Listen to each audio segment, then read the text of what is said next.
there, Bare Knuckle News fans. Susan Cingari here with Britt Hart, who has a big fight coming up at BKFC 71 against Ty Emery. Britt, thanks for coming along today for the ride. So talk about training camp. Thank you, first, Mus, for having me and talking. You know, it's always one of my favorite parts of training camp, but this fight camp is absolutely, again, another evolution of Britt and Hart. I'm super excited for everyone, including you and all my fans, to see what is this new evolution we're talking about. So I am looking at 8 weeks of a solid strength and conditioning program.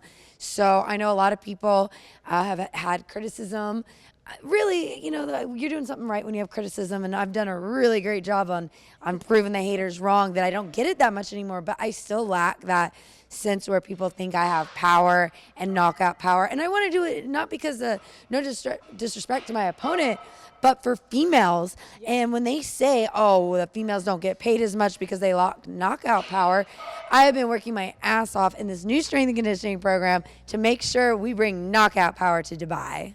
And besides pumping it up and being a boss woman, you also have a new training camp with some new training partners. Let's talk about Christina Cruz. Yes, I do. Not only having that strength and conditioning element with my training camp and running the fastest times, now I'm having the most elite, the best sparring partners I've ever had. Christina Cruz and Sarah Liegman have been consistent training partners, sparring partners with me, where especially Christina Cruz, I just have to give a shout out. She's a former Olympian, Team USA and Team Puerto Rico, but just so much fight IQ, so much boxing IQ. I've really been blessed to be in the ring and, I mean, not hold anything back. We've been going 100%, and these sparring practices, and again, sometimes we're going 2 times a week. I've just been over the moon with the experience and knowledge I've been able to gain specifically in this fight camp. So you got to spend a little time today with Coach Billy Padden. Give us your thoughts. He's a legend, you guys. Coach Billy Padden, Billy from Philly.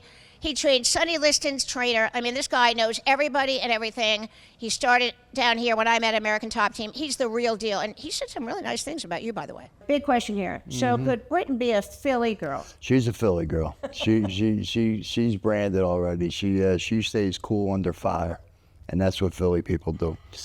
When you're in that blender, when most mortal people would have perished, they wouldn't even last in the locker room. But the way she carries herself and the way she fights, she's definitely a Philly girl.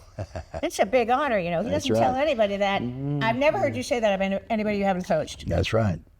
What sets Britain apart from everyone else that you think you've trained before? What is the special sauce? We talked about the swag, but what sets her apart, do you think? Probably her humility. That she walks a certain way. She stays in her lane. She knows who she is. She doesn't try to outdo that, and like these crazy people and trying to make mega millions, and they separate themselves and they go into this venture, to that venture. She stayed true to this game, and that's what's going to pay off for her, because she stayed true to this game, and that's when you get rewarded. You know, she's special, and it's going to be fine. She'll be fine. Man, what an honor and a privilege. This fight journey and career has led me to so many amazing people, but real, true legends that I've got to learn from. Even in small doses, it really is just the best gift I can receive, being someone like me and putting my heart and soul and dreams into this career. To have someone give me their secrets and what they do and advice is such a blessing, such a gift. And Billy was definitely one. What a legend. And we really had such a great time chopping it up. And the fact that I did actually live in Philly. So fun fact, I lived in Philly for a year. So I don't know if he really, we talked about it, but you know, that's probably why he called me, I'm a Philly girl. So I made it then. But just some of those old dog boxing coach techniques, you know, he was really, you know, excited and proud that I got the fundamentals and I was able to learn and catch on to some of his tricks really fast.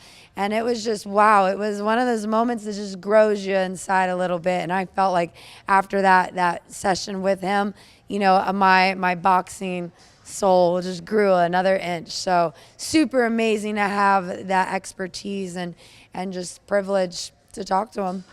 So we started following you on November 5th, 2021 at KnuckleMania 1. Am I getting that old? I'm getting that old. You're getting that much better, though.